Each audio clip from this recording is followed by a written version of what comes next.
China has strengthened their asset a lot because they have so many cash, especially in the form of U.S. Treasury bond.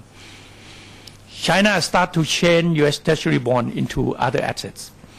For example, they're giving loan to Brazil 10 billion, I can't remember exactly, in exchange for the delivery of oil from Brazil. And they bought so many oil and gas in Africa. Some countries, they are go too strong until that countries are very nervous about how big they are. And mineral, this is mineral base or oil and gas. This is another area that still not been tapped enough for Cambodia. I heard that Cambodia has some gold, but those who get the concession is slow down to produce because they are playing with the stock exchange. So we should make them produce. So we can, the Cambodian government can get some kind of premium of what do we call the percentage of the share of that gold. So we here in Cambodia, you have to have the 2D Landsat survey, so we can see what we have and how we can produce it quickly. That is another area that we can do urgently. Another area, I think, real estate. How we can prop up the real estate price. After the crisis, the real estate will be coming back, but we have to well prepare for it. That will help banking sectors because a lot of loan is on real estate that make the liquidity of the bank in the problems. And this is not a speculation. This is the analysis for the real currencies. The IMF said we probably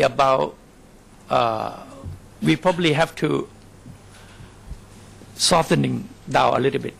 That is the IMF analysis, not my analysis. Okay. So if we do real estate, we have the plan for real estate.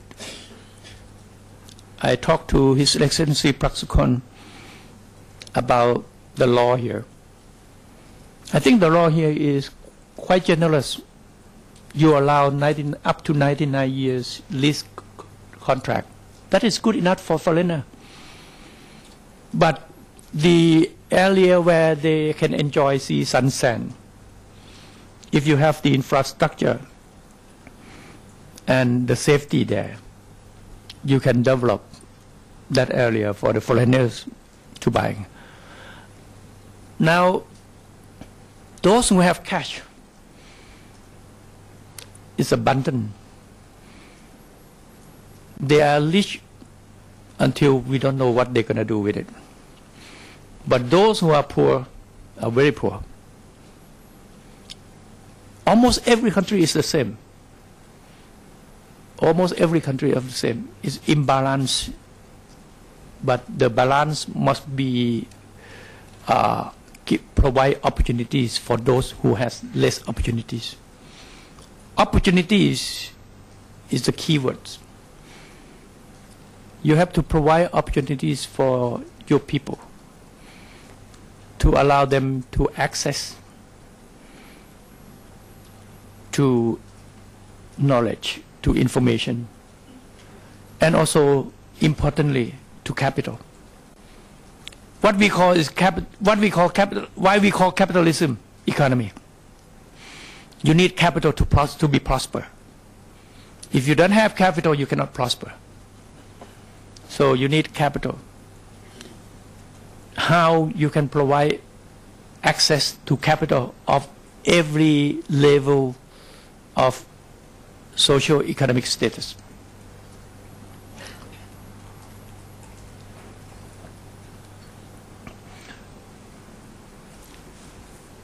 Let me go back to some of my past experience on the policy, that why that policy might be applicable to Cambodian people. The first one is the village fund or microfinancing. When you're talking about microfinancing, sometimes if you don't understand the philosophy, then it's become a populist policy. Populist policies and my policies is close but not the same. Whenever you understand it's populist policy, it means that you do for the sake of political popularity, but you are not do it because the country need it. If you can copy from others, and you can be a very excellent achievement the same. You can just go to a bookstore and buy a cookbook, and you can become the restaurant owner that can provide the excellent food from all over the world. But it's not that easy. Everything have its arts, concepts, and philosophy behind. The different countries have different cultures, and the implementation may have be different. For example, the village fund, yes, definitely the concept is that we want to have them to have the access to capital, so they can create their own business or their own income. I allocate 1 million baht per village. 1 million baht is about 30,000 US dollars per village. In the beginning, they don't know how to handle it, how to manage it. I said, you have to trust them. 1 million is nothing for the government. 1 million baht is nothing for the government, but it's a lot for them. Let them manage it. Because they know each other well enough. They know this one is a gambler. If they take the money, they're going to gamble. So they will not give them the loan, definitely. This one is hardworking people, serious one, honest one. And if they present their project soundly, they will approve.